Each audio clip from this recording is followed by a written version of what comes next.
Hola companys, soc l'Oriol Millán d'Arbal Litoral. Avui ens trobem a Cubelles, a la llera del riu Foix, i us vull ensenyar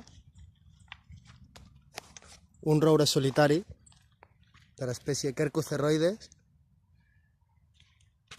que jo he batejat amb el nom de roure narcís. He posat aquest nom en honor a la llegenda d'en Narcís, que era un heroi grec que es va enamorar de si mateix i es va emmirallar. Com que el roure de narcís és un exemplar solitari i com que es troba al costat del riu Foix, en un indret on sempre s'hi forma aquest bassal, doncs tot sovint podem veure